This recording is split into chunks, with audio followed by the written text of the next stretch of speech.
Assalamualaikum warahmatullahi wabarakatuh. Bismillahirrahmanirrahim. Alhamdulillahi rabbil alamin. Wassalatu wassalamu ala ashrafil anbiya'i wal mursalin. Nabiyyina Muhammad wa ala alihi wa ashabihi ajma'ina amma ba'd. Hadirin dan hadirat para penuntut ilmu yang dirahmati Allah sekalian. Pertama sekali kita rafakkan syukur kepada Allah Azza wa Jal kerana pada malam ini kita dapat bersama sekali lagi meneruskan majlis pengajian bulanan kita menggunakan kitab Mukhtasaru Zadil Ma'ad fi Hadi Khairil Ibadi sallallahu alaihi wasallam. Dan kita pada malam ini hadirin dan hadirat akan meneruskan perbahasan noktah yang ke-28 daripada kitab kita ini.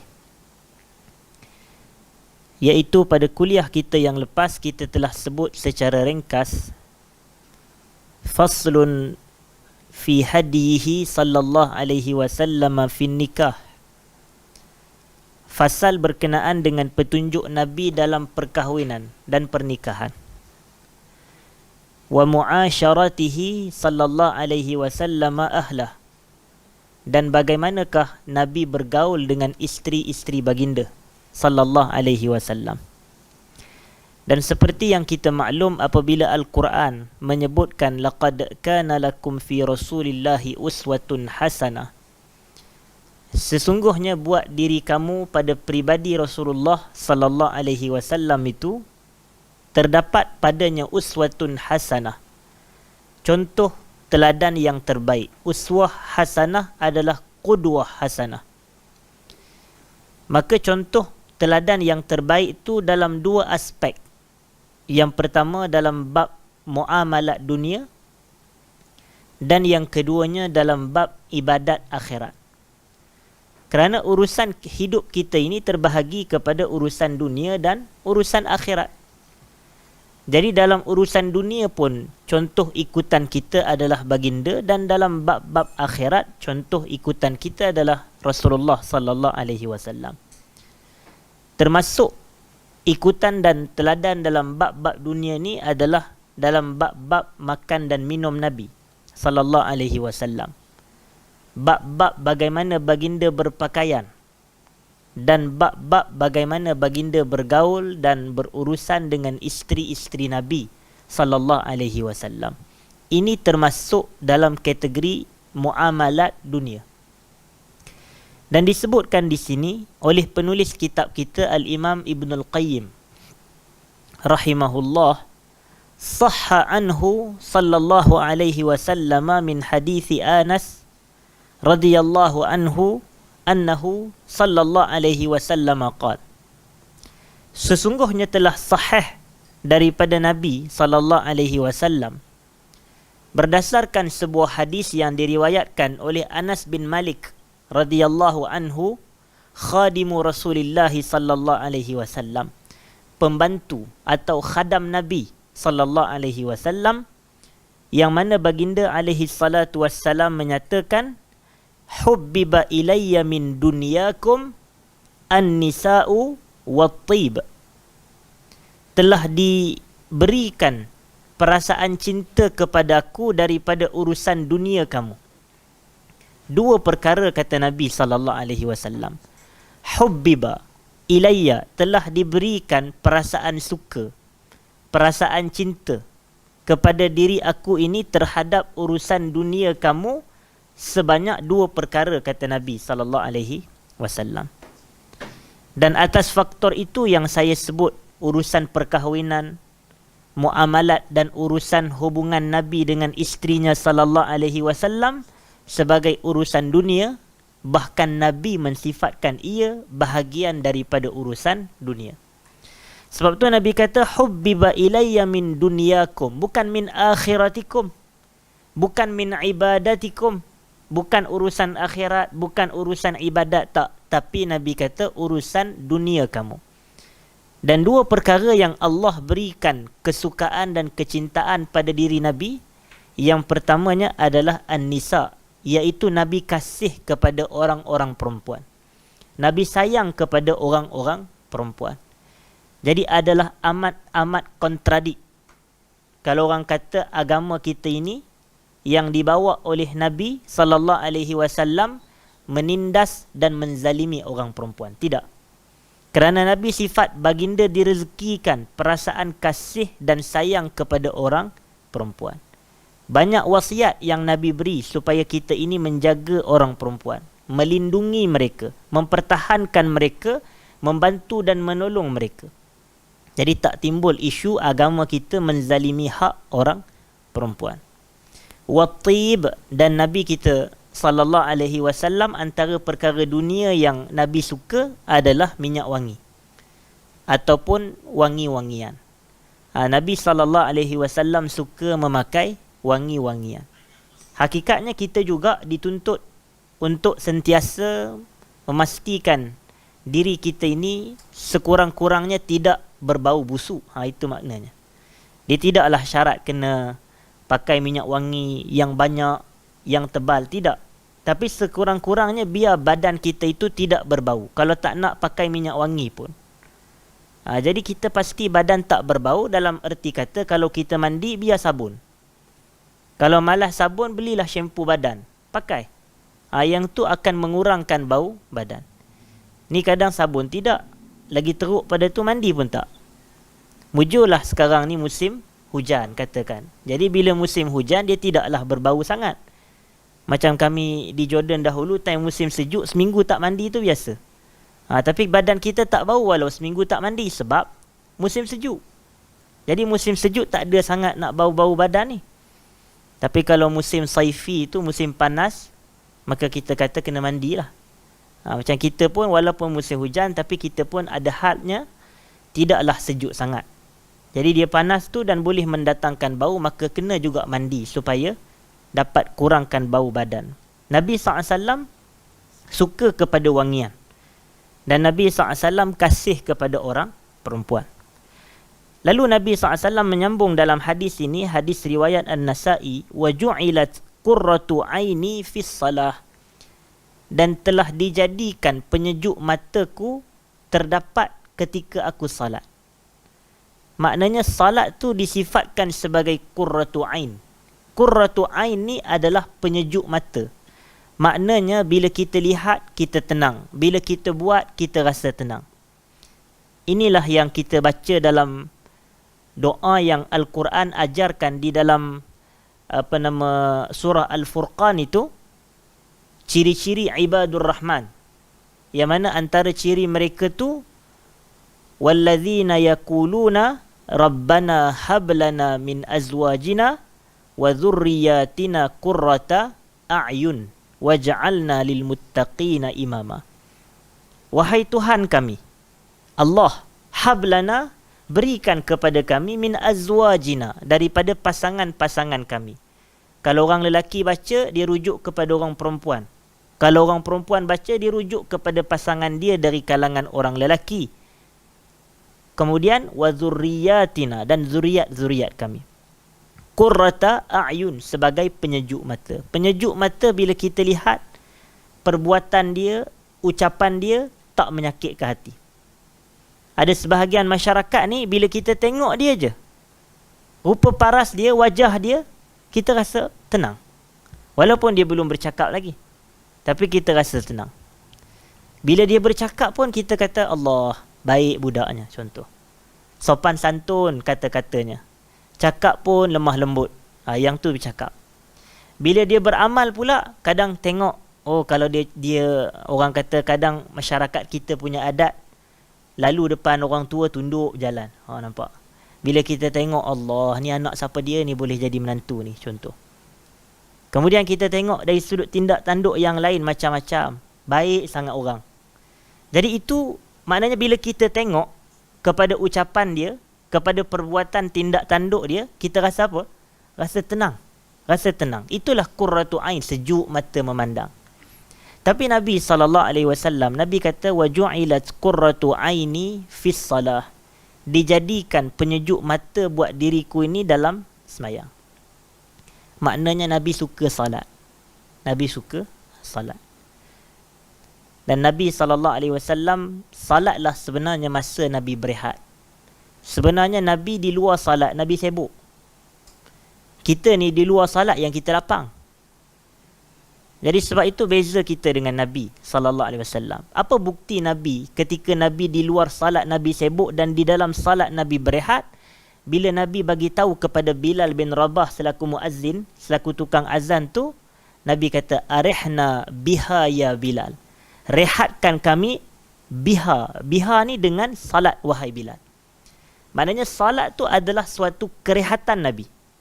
Maknanya di luar salat Nabi sibuk dengan urusan pentadbiran, urusan pemerintahan, urusan macam-macam mentadbir dan seumpama, mengajar agama. Tapi dalam semayang Nabi berehat. Tapi kita ni pula lisan hal kita tak sebutlah di lidah. Tapi lisan hal kita seolah kita kata arihna minha ya Bilal, kita kata begitu. Rehatkan kami daripada semayang ni. Maknanya jangan semayang. Macam tu. Rehatkan kami daripada semayang. Tak payah ajak semayang. Itu lisanul hal. Maknanya dari sudut sikap kita begitu. Walaupun lidah kita tak sebut. Tapi lisanul hal. Seolah-olah tak nak semayang. Malas semayang. Jadi kita jauhi. Kerana Nabi SAW ketika Nabi salat, Nabi tenang. Macam mana nak menjadikan salat kita ni tenang? Dan sebagai penyejuk mata dan penenang jiwa kita ni, tak lain tak bukan, kalau boleh usahakan salat di awal waktu. Usahakan salat di awal waktu. Kerana kalau kita buat salat pada awal waktu, kita akan tenang. Contoh tadi kita salat isyak berjamaah.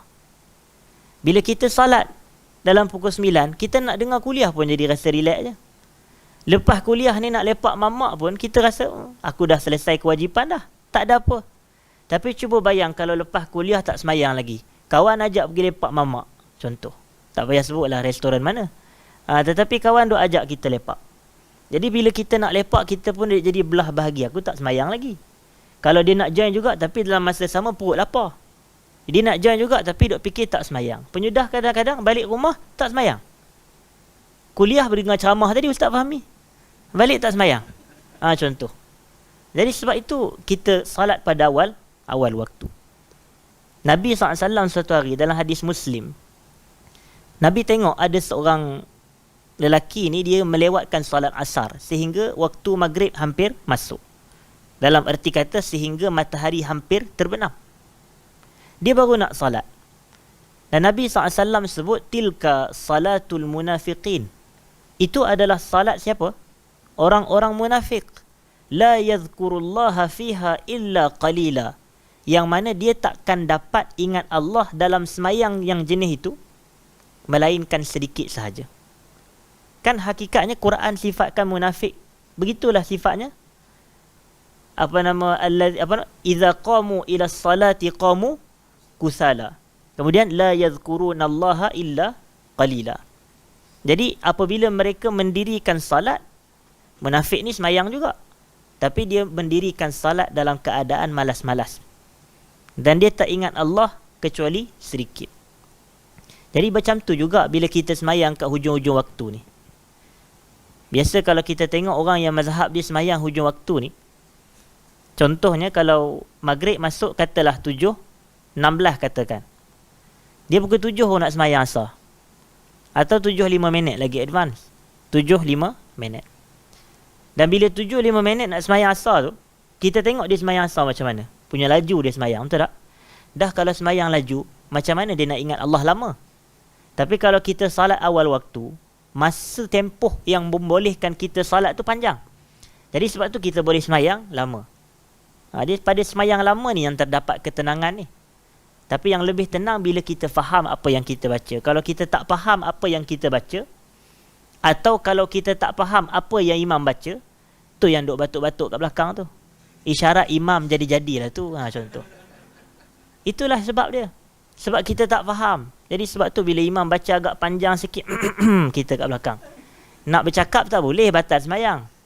Tapi kita batuk sebab memberi isyarat kepada tu imam faham-faham sikit. Contoh. Tidak sampai kepada membatalkan semayang.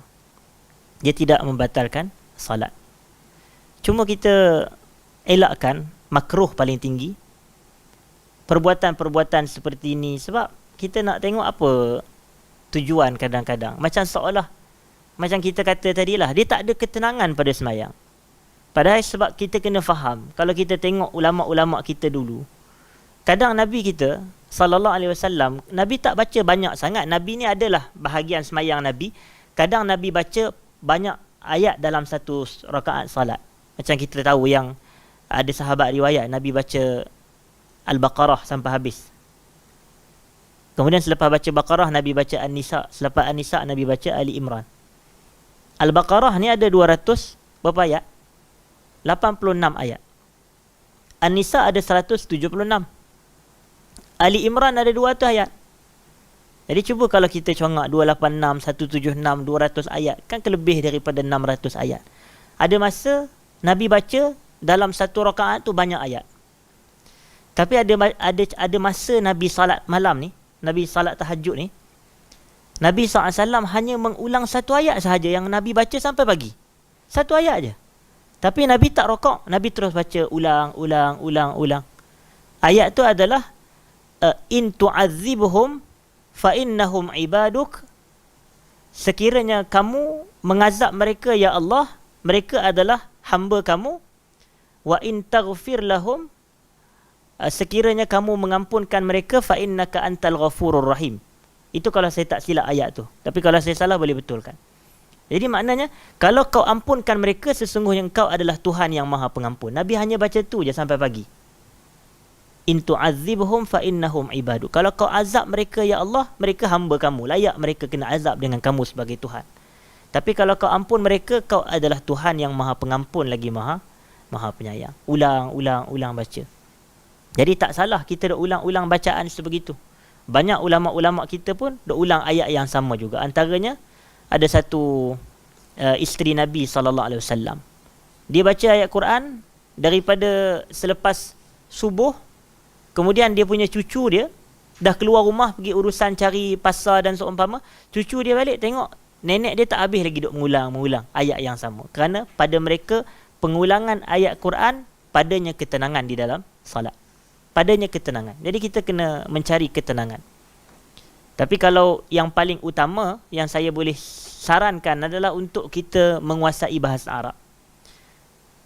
Kena belajar bahasa Arab. Para penuntut ilmu dia kena tekun bahasa Arab. Sekurang-kurangnya dia dapat memahami makna-makna bacaan dia di dalam salat. Paling utama adalah bacaan Fatihah. Kena faham apakah terjemahan Al-Fatihah. Kemudian doa iftitah tu, kalau boleh faham terjemahan. Kemudian bacaan-bacaan yang lain lah kalau kita boleh faham. Sebab kalau kita faham, baru kita dapat rasa ketenangan dalam salat. Kalau kita tak faham, memang kita tak akan rasa tenang dalam salat kita ni. Baik, selesai perbahasan itu. Wa abahallahu lahu min dhalika ma lam yubihhu li ahadin min ummatihi. Allah telah mengharuskan bagi Nabi sallallahu alaihi wasallam dari sudut perkahwinan dengan ramai isteri ni, perkahwinan dengan ramai isteri dalam satu-satu masa yang sama, perkara yang tidak dihalalkan bagi seorang pun dari kalangan umat Nabi sallallahu alaihi wasallam. Dan umat Nabi tak boleh menghimpunkan lebih daripada 4 orang isteri dalam satu-satu masa yang sama. Dia tak boleh menghimpunkan 4 orang isteri dalam satu masa yang sama. Tetapi tidak pada hak Nabi sallallahu alaihi wasallam. Jadi mungkin ada orang tanya, Ustaz, bukankah kita kena ikut sunnah Nabi sallallahu alaihi wasallam? Jadi kenapa part yang Nabi kahwin lebih daripada 8 orang, 9 orang kita tak boleh ikut? Sedangkan kita dituntut mengikut sunnah Nabi. Katakan kita ni ahli sunnah Nabi sallallahu alaihi wasallam. Maka jawapannya, sunnah Nabi ni ada yang dikategorikan sebagai khususiat Ar-Rasul sallallahu alaihi wasallam. Perkara-perkara yang hanya khas kepada diri Nabi sallallahu alaihi wasallam. Jadi bila perkara yang hanya khas kepada Nabi tu kita tak perlu ikut. Dan kita tak boleh pun ikut sebenarnya. Macam puasa wisal, puasa bersambung-sambung, tak makan, tak minum tu, yang tu hakikatnya Nabi buat dan para sahabat nak buat. Tetapi Nabi SAW tidak membenarkan. Tidak membenarkan. Tapi itu yang biasa yang buat juga benda-benda gini adalah para sahabah lah.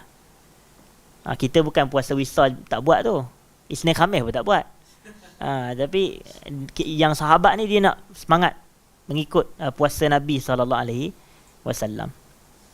Dan disebut di sini, wa kana alaihi salatu wassalam yaqsimu bainahunna fil mabit wal iwa wan nafaqah.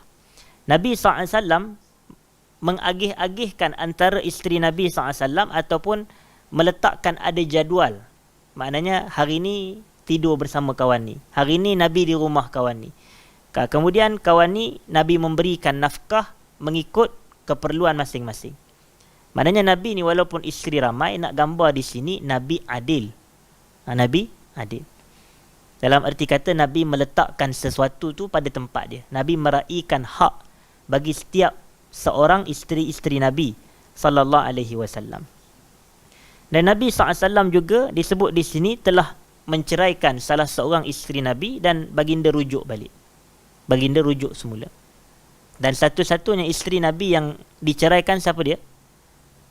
Yang Nabi cerai dia adalah Sayyidah Hafsah. Hafsah bintu Umar radhiyallahu anhuma. Nabi ceraikan Hafsah kerana adalah sedikit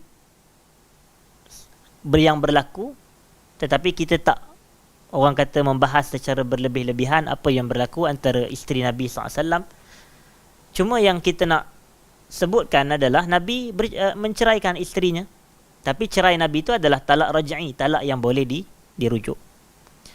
Dan ada riwayat sebenarnya yang Jibril datang kepada Nabi SAW.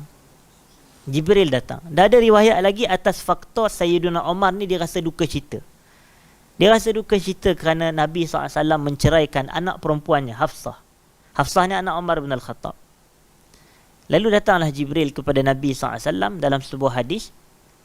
Beliau menyampaikan, iaitu Jibril AS mengatakan, Inna Allaha ya'muruka an turaji'a Hafsah fa innaha sawwamah qawwamah.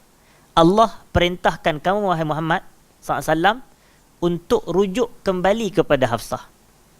Tapi nak rujuk kepada Hafsah tu, kita kena tengok atas faktor apa? Fa innaha sawwamah qawwamah. Kerana Hafsah ni kaki berpuasa. Sawwamah ni kan fa'al. Fa'al ni kan orang kata sirah mubalaghah, iaitu satu bentuk berlebihan. Kalau kita terjemah ni dalam bahasa saya, bersangatan. Bersangatan. Tapi saya tak tahulah di BP ada ke tak bersangatan tu. Ada ke? Mudah-mudahan ada kot no. Sangatlah, maknanya sangat kuat atau rajin berpuasa. Sawwamah. Qawwamah pula sangat rajin melakukan qiyamul lail. Itu siapa dia? Hafsah. Hafsah bintu Umar radhiyallahu taala anhuma. Jadi kita tengok, ketika diceraikan itu adalah suatu ujian. Tapi Hafsah ni semasa dia hidup hayat bersama Nabi sebagai isteri Nabi, dia rajin puasa. Dia rajin qiyamul lail.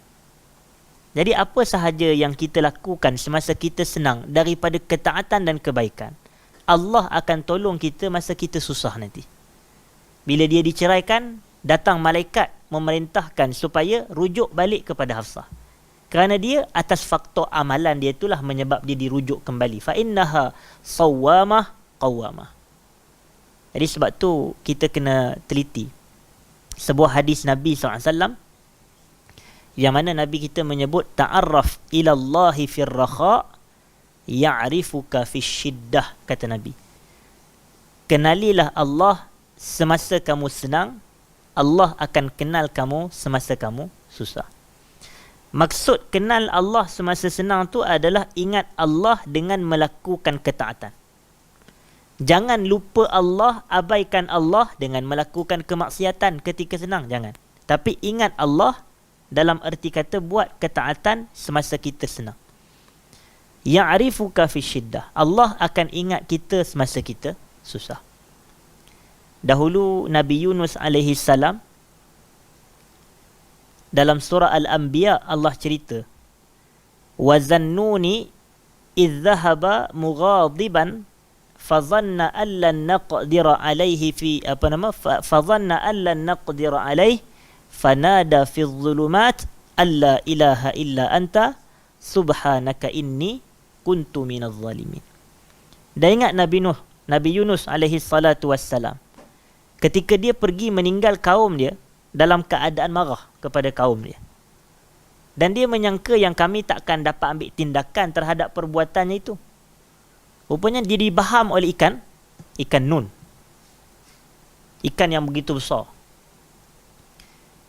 Jadi bila dibaham ikan, hidup dalam perut ikan, maknanya ujian.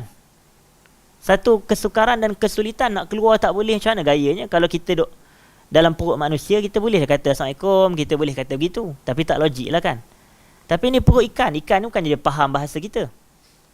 Jadi macam mana gayanya? Dia pun tak tahu gamaknya yang Nabi ada dalam perut dia. Jadi dia berdoa pada Allah. Bila dia tak ada apa harapan lain, hanya ada satu doa je. Dia pun doa, La ilaha illa anta, subhanaka inni kuntu minadh zalimin. Jadi ingat, La ilaha illa anta ni walaupun tak ada unsur talab, tapi dia doa juga. La ilaha illa anta mana ada unsur permintaan apa dia? Tak ada. Tidak ada Tuhan selainmu ya Allah, maha suci kamu, aku tergolong dalam kalangan orang yang menzalimi diri. Tak ada permintaan pun, tapi itu doa juga. Bukan semua doa bersifat permintaan. Tapi kita kena ingat benda ni. Jadi kita kata, tetapi kalau yang doa yang bersifat permintaan tu macam Allahumma inni as'alukal afwa wal afiyah, Allahumma inni as'alukal huda wat tuqa wal afafa wal ghina, itu yang bersifat permintaan. Jadi bila dia kata la ilaha illa anta subhanaka inni kuntu minaz zalimin, ayat berikutnya dalam surah Anbiya ni Allah kata fastajabna lahu wa najjaynahu minal gham wa kadzalika nunjil mu'minin. Kami mustajabkan doanya dan kami selamatkan dia daripada musibah yang menimpa dia. Demikianlah cara kami menyelamatkan orang-orang yang beriman. Walaupun Nabi Yunus dia kata inni kuntu minaz zalimin, tapi Allah kata tak, minal wa kadzalika nunjil mu'minin. Dia mukmin. Kenapa dalam surah As-Saffat ayat 143 dan 144 Allah kata falaula annahu kana minal musabbihin lalabitha fi batnihi ila yaumi yub'atsun, kata Allah. Kalaulah Nabi Yunus ni semasa dia senang, dia tak tergolong dalam kalangan orang yang sentiasa tasbih kepada Allah. Lalabitha fi batnihi ila yaumi yub'atsun, nescaya dia akan kekal duduk dalam perut ikan tu sampai hari kiamat. Tapi apa yang menyelamatkan Nabi Yunus daripada perut ikan tu? Yang menyelamatkan dia adalah amalan dia semasa dia senang. Ingat, bila dia senang, dia adalah minal musabbihin, sentiasa tasbih pada Allah. Subhanallah, subhanallah, subhanallah, subhanallah, subhanallah. Kita pun sama, time tengah senang, tasbih pada Allah. Time tengah duduk bawa kereta, janganlah time bawa kereta nak nyanyi lagu, macam-macam lagu, buka radio era ke hit, jangan gitu je. Tasbih pada Allah, zikir. Ketika kita tengah senang lah tu, tengah bawa kereta elok. Jadi Allah akan ingat masa kita susah. Jadi apa yang menyelamatkan Nabi Yunus? Yang menyelamatkan dia adalah amalan dia semasa dia senang. Bila dia senang, dia ingat Allah. Jadi bila dia susah, Allah ingat dia. Allah ingat dia. Tapi ada satu lagi makhluk, iaitu Fir'aun laknatullah alaih. Fir'aun ni bila dia senang, dia kata ana rabbukumul a'la, aku Tuhan yang paling tinggi. Yang tu ketika dia senang. Sombong. Bila dia senang, dia abaikan Allah dengan maksiat. Dia tak ingat Allah dengan melakukan taat, tidak. Dia abaikan. Dia tinggalkan Allah. Lalu kita tengok dalam surah Yunus ayat 91 tu. Dan sebelumnya ayat 90. Allah cerita yang Fir'aun dan bala tenteranya ini, dia pergi kejar Nabi Musa dengan pengikut-pengikut Nabi Musa. Dia kejar. Dan bila dia kejar Nabi Musa ni, dia dah tak tentu arah dah. Macam aku nak, tak ada tempat nak lari dah. Macam mana gaya ni? Macam mana nak selamat? Lalu apa kerisauan kalau Allah ada bersama kita? Macam Nabi kata kepada Abu Bakar, ma zannuka bi isnaini Allahu salisuhuma. Kamu nak risau apa lagi dengan dua orang yang mana Allah adalah yang ketiga dari kalangan mereka yang berdua. Jadi Allah membelahkan laut. Allah belah laut sehingga Nabi Musa dan pengikutnya dapat melepasi laut tersebut dengan selamat. Dan seketika itu Fir'aun di belakang mereka nak lalu di kawasan yang sama, lalu laut pun ditutup. Bila ditutup, lemaslah masing-masing. Fir'aun yang masa dia senang dia lupakan Allah tu, sekarang ni sampailah masa dia susah di dalam lautan dan kelemasan. Dan ketika itu baru dia kata amantu. Sekarang masa aku beriman, dia kata. Amantu, kemudian Allah kata dalam ayat yang ke-91, al-an wa qad asaita qablu wa kunta minal mufsidin. Sekarang baru kamu nak beriman, Allah kata. Sekarang baru nak beriman. Wa qad asaita qablu, dalam keadaan kamu derhaka sebelum ni, duk buat maksiat je. Wa kunta minal mufsidin, dan kamu dulu masa kamu senang kamu tergolong dalam kalangan orang yang duk buat kerosakan. Jadi nampak apa beza Fir'aun dengan Nabi Yunus? Nabi Yunus masa dia senang dia minal musabbihin. Tapi Fir'aun masa dia senang dia minal mufsidin. Orang yang bertasbih Nabi Yunus, orang yang mufsidin, orang yang buat kerosakan Fir'aun. Jadi bila Nabi Yunus susah, Allah tolong dia.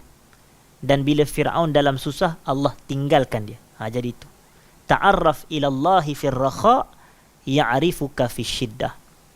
Disebut oleh para salafus salih bahawasanya ada orang yang sentiasa mengingati dan beribadat kepada Allah semasa dia senang. Bila dia susah dia angkat tangan, malaikat kata kepada Allah, ya Rab, sautun ma'ruf min abdin ma'ruf. Suara yang dikenali daripada hamba yang dikenali. Maknanya ketika dia susah, bila dia angkat je suara dia kepada Allah, orang kata, malaikat kata, kami kenal dia ni. Sebab dia dulu masa dia senang, dia selalu ingat Allah. Yang ni kalau orang yang duk sibuk dengan maksiat dan seumpama, bila dia susah, orang kata sautun munkar, suara yang tak dikenali. Min rajulin atau min abdin munkar, daripada hamba yang juga tak dikenali. Jadi itu kita kena tengok macam mana Hafsah, Allah Ta'ala menyelamatkan dia. Sebab sebenarnya apabila seseorang diceraikan daripada isteri Nabi, itu musibah bagi dia. Sebab bila dia bukan isteri Nabi di dunia, dia tak dapat jadi isteri Nabi di syurga Allah. Yang tu. Dan ramai isteri-isteri Nabi, ramai yang nakkan fadilat ni, nak menjadi isteri Nabi di syurga Allah, di akhirat. Sebab tu mereka pun sanggup lakukan apa sahaja cara nak kekalkan hubungan dengan Nabi sallallahu alaihi wasallam. Macam kita cerita pada perbahasan mukhtasar sirah Nabi kita sebelum ni, kita kata berkenaan dengan peribadi isteri kedua Nabi sallallahu alaihi wasallam, iaitu Sayyidah Saudah bintu Zam'ah radhiyallahu anha ummul mukminin. Saudah binti Zam'ah ni kan, dia kan sebaya kawan kepada Khadijah. Jadi masa dia ni berkahwin dengan Nabi, dia ni dah kata macam aku dah tak ada hajat dah dengan suami, dia kata. Jadi malam-malam di giliran dia sepatut bersama Nabi, dia orang kata hibahkan malam tu. Dia bagikan malam tu kepada siapa dia? Dia bagi malam tu kepada Aisyah. Dia kata, wahai Rasulullah, walaupun giliran aku malam ni, kau pergilah kepada Sayyidah Aisyah. Tapi yang penting dia isteri Nabi SAW. Maknanya Saudah ni yang penting dia isteri Nabi. Mereka nak kekal. Jadi Hafsah bila dicerai ni, hilanglah hak tu. Hilanglah fadilat tu dan kelebihan tu. Maka tapi Allah Subhanahu Wa Ta'ala menjaga dan memelihara Hafsah dengan disebut fa'innaha sawwamah qawwamah. Dia rajin puasa dan dia rajin qiyamul lail. Kemudian disebutkan di sini, wa kanat siratuhu sallallahu alaihi wasallam ma'a azwajihi husnul mu'asyarati wa husnul khuluq. Nabi sallallahu alaihi wasallam punya hubungan bersama dengan isteri-isteri Nabi adalah husnul mu'asyarah, hubungan yang baik. Wa husnul khuluq, dan akhlak yang baik. Dia sebenarnya orang yang paling kenal orang lelaki ni isteri dia. Yang paling kenal. Kawan dia pun tak kenal dia sangat. Kawan dia pun tak apa kenal dia sangat. Contoh kalau kita ni geng kaki surau lah. Geng kaki surau, geng kaki masjid. Duk dalam masjid tu duk bersembang, duk kah, duk gelak sana sini kan. Duk bersembang. Masing-masing kawan sesama sekitar. Tapi bila balik rumah, dia bukan tidur sekatil. Mana ada kawan lelaki sama-sama jemaah masjid tidur sekatil? Tak kepelik orang. Jadi tak ada. Jadi kita balik rumah, kita tak tidur sekatil, tak minum bersama, tak mandi bersama. Kita mana tahu apa yang dia buat di rumah. Tapi yang tahu siapa dia? Isteri dia yang tahu. Jadi sebab itu kalau kita ni, isteri boleh ceritakan kebaikan kita di luar, maknanya betul-betul baiklah lelaki tu. Tapi kadang-kadang kita nak tengok macam mana. Kadang-kadang ada orang yang di depan orang dia lain, tapi di rumahnya dia lain. Itu jadi kita kena jaga akhlak. Dan Nabi SAW Bila orang tanya kepada isteri-isteri Nabi, antaranya orang tanya kepada Sayyidah ibunda kita Aisyah radhiyallahu anha, kaifa kana akhlaqun Nabi sallallahu alaihi wasallam? Bagaimanakah sifat akhlak Nabi ni sallallahu alaihi wasallam? Apa jawab Aisyah? Kana khuluquhul Quran. Akhlak Nabi Quran. Itu sampai ke tahap macam itu. Akhlak Nabi Quran. Tapi kadang kalau kita lah, adalah pasangan kita, tiba-tiba orang tanya kepada isteri kita ni, contoh, tanya, kak, macam mana dengan abang ni? Perangai dia kat rumah macam mana? Bagus ke? Abang kamu ni bagus, alhamdulillah, kata. Tak, cuba kak cerita panjang sikit, detail sikit. Kata, saya nak tahu, tak apa kak jujur je, kak, saya tak cerita kat abang tu. Itulah abang kamu tu bagus, tapi dia mula tapi. Bila part tapi tu kita risau lah. Maknanya dia dah ada dah benda-benda point lagi. Jadi part tu yang lagi panjang daripada bagus tadi. Yang tu. Jadi sebab itu kadang-kadang kita nak tengok, betul kita susah nak, sebab isteri dia tahu hakikat suami dia macam mana. Dia tahu hakikat sebenar, tak boleh nak tipu dia. Dia boleh tahu. Tapi Nabi SAW, kalau isteri pun duk cerita yang betapa baik sungguh Nabi ni, tak ada kata apa, memang baik sungguh. Kerana akhlak Nabi Quran. Apa lagi, Quran ni kan orang kata sempurna kitab, orang kata tak ada cacat, tak ada celanya. Itulah Nabi SAW. Dalam erti kata, apa yang Quran suruh, Quran anjurkan, Nabi buat. Dan apa yang Quran tegah, Quran larang, Nabi tinggal. Itu makna Nabi hidup berpandu dengan anjuran dan larangan Al-Quran. Kemudian disebutkan di sini, hadirin dan hadirat yang dirahmati Allah, wa kanat idza syaribat minal ina'i akhadhahu fawada'a famahu ala mawdi' famiha wa syarib. Sayyidah ibunda kita Aisyah radhiyallahu anha, apabila minum daripada sesebuah bekas, maka Nabi akan ambil bekas minuman tersebut, fawada'a famahu ala mawdi'i famiha wa syarib. Dan Nabi SAW meletakkan mulut Nabi di tempat bekas mulut Sayyidah Aisyah tadi, lalu baginda pun meminum daripada bekas tersebut. Di sini nak menggambarkan ciri-ciri bagaimana Nabi dengan isteri Nabi sallallahu alaihi wasallam. Nabi dengan isteri dia jaga sungguh. Dan kita pun tahu yang jarak umur antara Nabi dan Sayyidah Aisyah ni agak jauh. Maknanya Aisyah ni pun ketika Nabi wafat, dia masih belasan tahun. Jadi bayangkanlah ketika Nabi berkahwin dengan dia.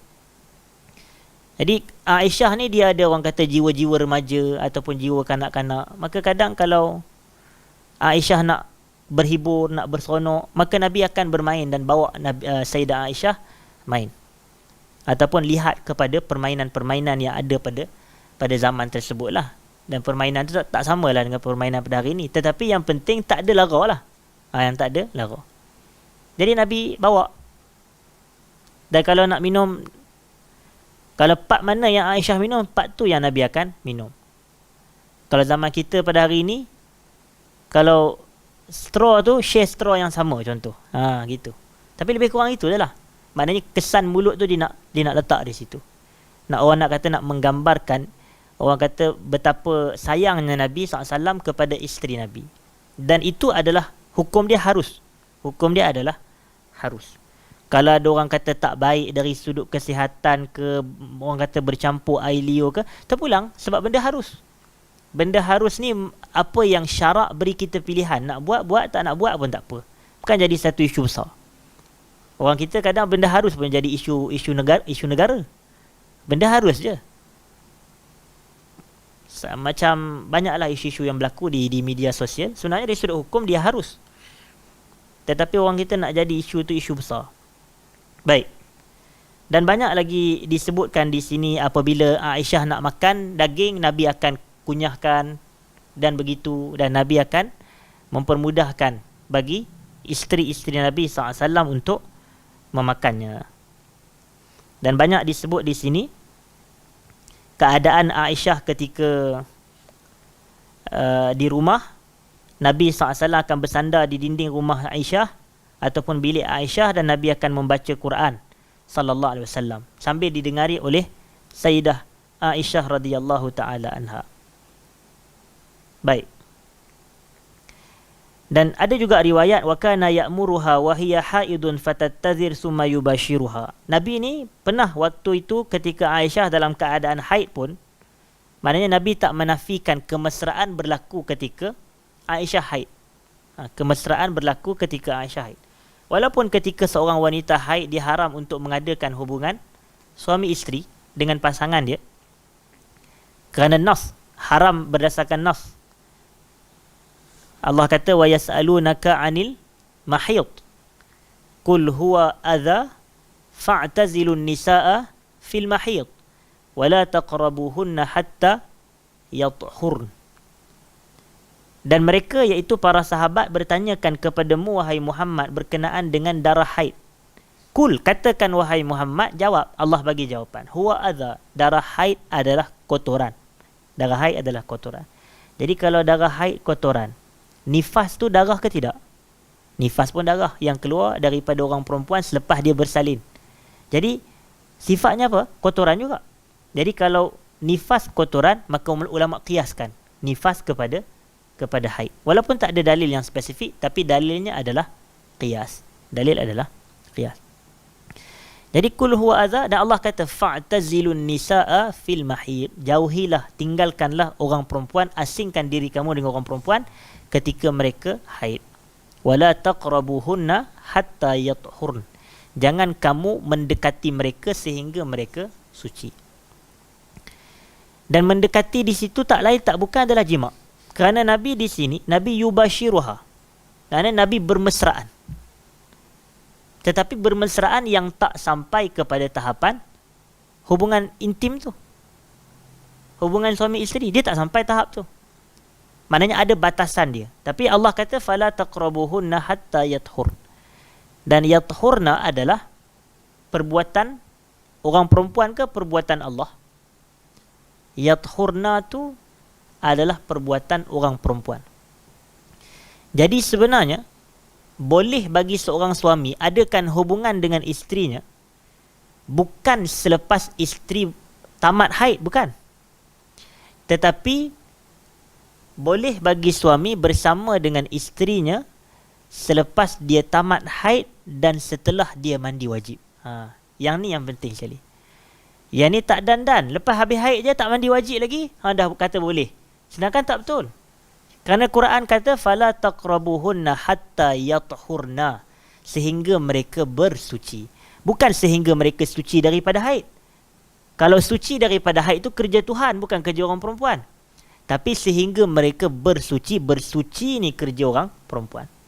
Ulama kata bersuci ni ada 3 qaul. Yang pertama adalah sekadar basuh kemaluan. Yang kedua kata wuduk. Yang ketiga mandi wajib. Yang mana yang paling tepat? Mandi wajib. Mandi wajib. Ini semua ada dalam kitab-kitab tafsir. Kalau kita rujuk tafsir-tafsir Mu'tabar macam tafsir Quranil Azim Ibnu Katsir, tu pun ada orang tak bagi baca tafsir Ibnu Katsir. Jadi kita pun pelik juga. Punya Mu'tabar kitab. Baik. Jadi tak payah ikutlah yang ajaran pelik-pelik tu, tak payah ikut. Kemudian disebut di sini Aisyah waktu tu maknanya berpakaian lah, tattazir. Tattazir ni ada izar, ada pakai kain lah maknanya di situ. Summa yubashiruha. Wa kana alaihi salatu wassalam yuqabbiluha wa huwa saim. Dan Nabi SAW pernah mencium Sayyidah Aisyah radhiyallahu anha ni, Ummul Mukminin, ketika baginda wa huwa saim. Waw di situ wawul hal, dalam keadaan, terjemahannya dalam keadaan baginda berpuasa. Jadi itu adalah dalil boleh bagi seorang suami ni untuk bermesraan dengan isterinya walau dia dalam keadaan berpuasa. Boleh. Dari sudut hukum, harus. Tapi ulama kita ada tafsil. Tafsil ni dalam fatwa ni biasa. Orang yang pernah, orang kata nak berkecimpung dalam dunia-dunia kefatwaan, dunia-dunia nak jadi mufti ni, walaupun kita katakan nak jadi mufti, dia adalah dia punya syarat-syarat dia. Tapi sekarang tak. Syarat dia hanya login Twitter je, jadi mufti lah. Mudah nak jadi mufti zaman sekarang. Login je. Tapi kita kata tak, dia ada syarat-syarat dia. Dan syarat-syarat dia ada agaklah ketat. Banyaklah yang nak kena kuasai itu dan ini. Cuma yang saya nak sebutkan, dalam bidang fatwa, kalau jawapan yang dia berikan tu dia perincikan, yang tu biasa berlaku. Dia tak bagi jawapan yang firm. Tak, dia tak kata begitu, tapi dia akan tafsir dalam erti kata sekiranya keadaan begini maka hukumnya begini. Dan sekiranya keadaan begini pula hukumnya adalah begini. Macam tu. Dia letak in kana kadza fa hukmuhu kadza. In kana kadza hukmuhu kadza. Macam itulah. Dan ulama yang paling banyak buat benda gini adalah al-Imam Abu Hanifah rahmatullah alaih. Abu Hanifah paling banyak macam tu. Sebab itu ada sebuah kisah yang menceritakan tentang anak murid kepada Abu Hanifah. Kita tahu ya, Abu Hanifah ni dia ada dua anak murid kanan tu. Yang pertamanya adalah Al-Qadhi Abu Yusuf rahmatullah alaih, dan satu lagi adalah Al-Imam Muhammad Ibnul Hasan Asy-Syaibani rahmatullah alaih. Dan kisah ni adalah kisah berkenaan Imam Abu Yusuf tu. Abu Yusuf ni dia anak murid kepada Abu Hanifah. Tapi satu hari dia itu meninggalkan majlis pengajian ilmu Abu Hanifah, bukan kerana dia ada keuzuran, tak, tapi dia pergi buat majlis ilmu dia sendiri. Dia tinggalkan majlis ilmu tok guru dia buat majlis ilmu dia sendiri. Jadi bila dia buat majlis ilmu dia sendiri, Abu Hanifah tahu benda tu, dan Abu Hanifah kata, bayangkan tok guru dia kena tinggal hanya semata dia nak mengajar. Jadi Abu Hanifah ni dia ada satu cara. Dia hantar seorang lelaki ni untuk pergi duduk dalam majlis ilmu Al-Qadhi Abu Yusuf tu. Tapi waktu tu Abu Yusuf belum qadhi lagi lah. Dia penuntut ilmu juga. Jadi waktu tu Abu Hanifah dia bagi satu. Lepas habis majlis dia, kamu tanya satu soalan hukum. Dia saja nak bagi soalan tricky lah kepada Abu Yusuf ni. Soalan dia pula, apa hukum kalau seorang lelaki tu dia pergi hantar baju dia untuk dibasuh kepada tukang cuci baju. Tukang cuci baju. Kemudian keesokan hari dia nak pergi balik, nak pergi ambil baju tersebut yang selesai dibasuh oleh tukang cuci baju. Tetapi tukang cuci baju tu dia tak nak pulangkan baju tu kepada pemilik dia. Dia tak nak pulangkan baju tu kepada pemilik, dalam erti kata berlaku ghasab, berlaku rampasan baju, rampasan harta. Jadi kawan tu pun, pemilik baju yang asal tu dia pulang dalam keadaan dia tak dapat baju. Tiba-tiba esoknya pula tukang cuci baju ni serahkan baju tu, dia kata bawa mari upah. Jadi layak ke tidak dia ni dapat upah? Itu dia punya persoalan. Layak ke tidak tukang cuci baju yang tadi semalam tu dia dah rampas baju orang tu, dia tak nak pulang. Tiba-tiba esok dia datang bawa baju, dia kata saya nak upah, saya dah basuh baju ni. Pening tak soalan tu? Kita dengar apa pening? Rupanya bukan kita je pening. Alhamdulillah. Abu Yusuf pun pening juga soalan tu. Dan bila dia pening, dia tak dapat jawab. Bila dia tak dapat jawab, dia terus pergi jumpa Imam Abu Hanifah. Dia kata, wahai Tok Guru. Tapi Abu Hanifah dia kata apa? Ya subhanallah, dia kata, man qa'ada yuftin nas walam yuhsin ay yuftiya fi mas'alatin minal ijarat. Dia kata, subhanallah, seseorang yang pergi duduk nak bagi fatwa kepada orang ramai, orang tanya masalah upah, orang kata masalah upah sewa pun tak boleh nak jawab. Dia kata begitu. Lalu Abu Hanifah pun bagilah jawapan. Dia kata dalam kes ni kita kena tengok, dia cuci baju tu sebelum dia curi ke, ataupun dia cuci baju selepas dia curi. Yang tu mana kena tengok, dia cuci baju tu sebelum dia curi ke ataupun selepas dia curi. Kalau dia cuci sebelum, layak dia dapat upah. Tapi kalau dia cuci selepas, maknanya selepas ghasab, selepas rampasan pencurian baju tu berlaku, maka dia dah tak layak tak dapat upah. Jadi nampak tafsil, perincian. Jadi perincian ni dalam fiqh, dalam fatwa, dia memang banyak berlaku. Jadi disebutkan di sini berkenaan dengan isu yang saya nak sebut tadi, yang isu tafsil ni apa? Isu cium isteri ni ketika puasa. Itu yang saya nak sebut. Ada perincian. Kalau orang muda, jangan. Kalau orang muda, jangan bermesraan dengan isteri ketika puasa. Sebab tu agak bahaya kalau kita ni kahwin bulan Syakban. Selepas Syakban bulan apa? Rajab, Syakban, Ramadan. Ramadan tu bulan puasa. Jadi dia pula kahwin 27 Syaban. Macam tu. 27 Syaban. Kemudian tak lama tu puasa pula. Allah kata. Puasa satu hal. PKP pula. Duduk di rumah. Lagi bahaya. Jadi bila itu berlaku, maka sebab itulah banyak anak-anak PKP. Tetapi disebabkan itu boleh bagi kesan kepada puasa dia. Batal puasa, masalah. Nak kena banyak yang kalau kita banyak hukum hakam nak ganti, nak apa semua bukan senang.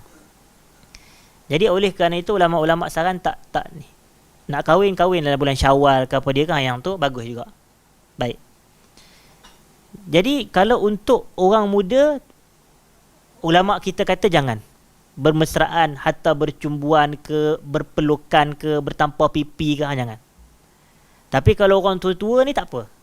Orang tua-tua ni kalau macam orang tua-tua yang berpuasa, tiba-tiba suami dia pergi cium isteri dia. Ni opah kita contoh. Pergi cium isteri dia. Waktu tu pun isteri tu pun kalau dah kena cium pipi umur dah 80, dia tak rasa apa dah. Dia puasa macam tu je lah. Dia hanya kata geli je lah orang tua ni, dia kata. Itu je lah kot yang dia boleh kata. Tapi dia nak rasa intimasi, dia tak ada dah apa dia dah. Tak ada dah. Sebab tu ulama kita ada tafsir. Tapi kalau orang kata Nabi buat tak? Nabi buat. Sebab tu disebut di sini wa kana alaihi salatu wassalam yuqabbiluha wa huwa saim. Nabi SAW pernah mencium Sayyidah Aisyah ketika baginda berpuasa. Baik. Tapi ada juga hadis yang menceritakan daripada ibunda kita Aisyah. Nabi ni kata Aisyah, amlakakum li irbih. Sebahagian riwayat kata li arabih. Yang membawa maksud Nabi ni adalah individu yang paling mampu mengawal nafsu. Itu.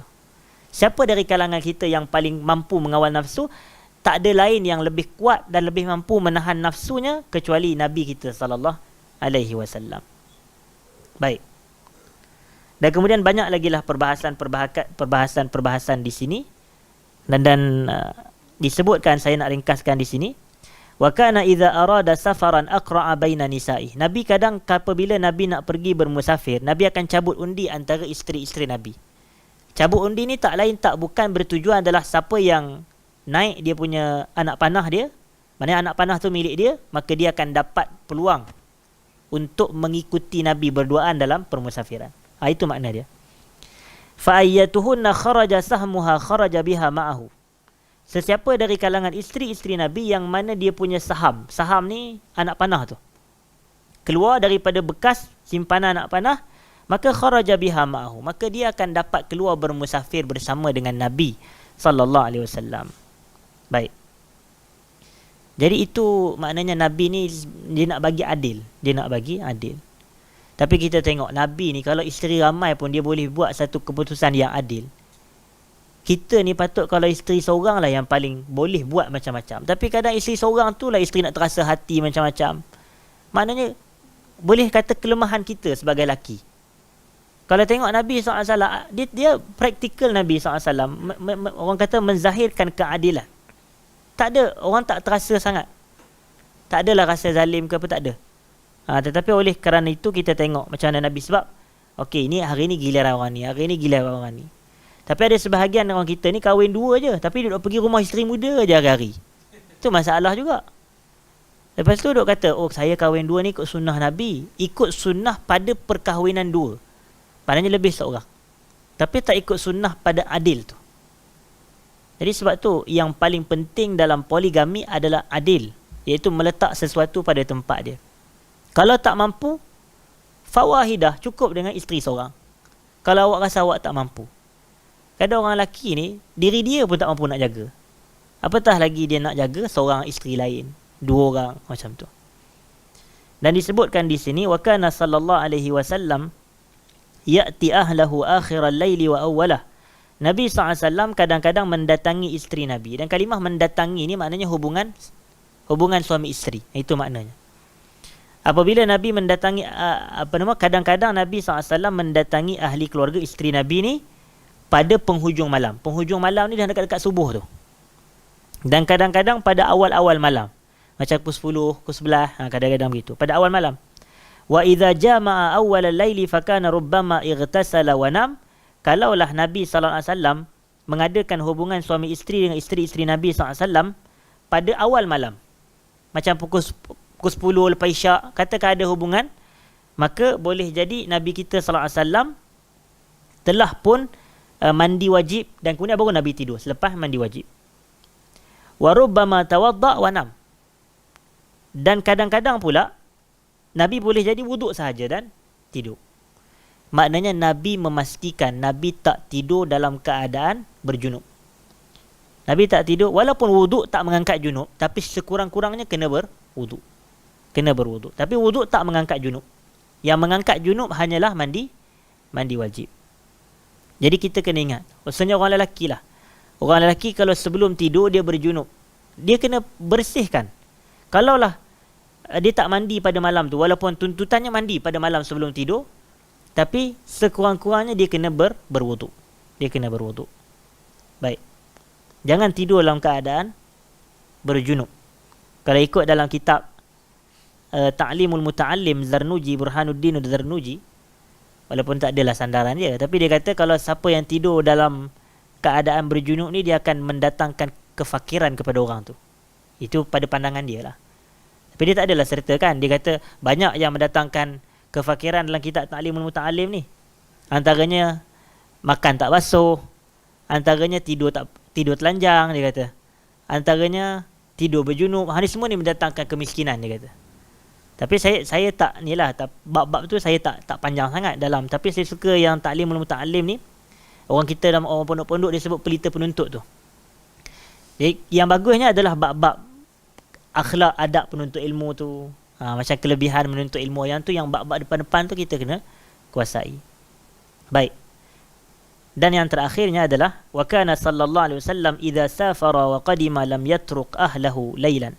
Nabi SAW apabila baginda bermusafir, kemudian Nabi pulang daripada permusafiran, maknanya Nabi sampai ke rumah Nabi ataupun rumah salah seorang daripada isteri Nabi.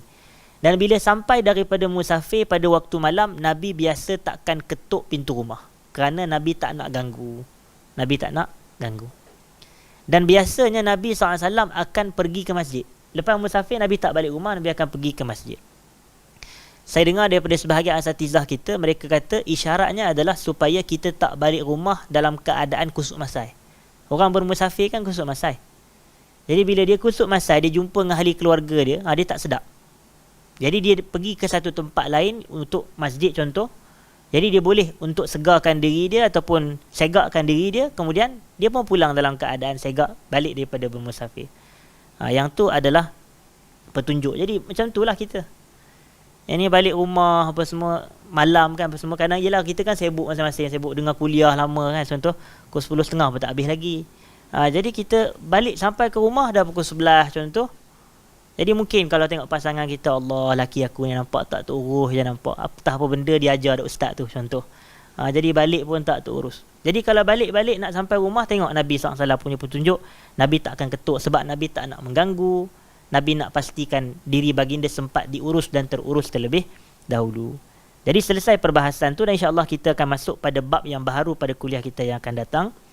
Jadi saya rasa mencukupi dan memadai sekadar itu. Saya minta maaf jika ada salah dan silap. Aqulu qawli hadza astaghfirullahal azim li wa lakum. Assalamualaikum warahmatullahi wabarakatuh.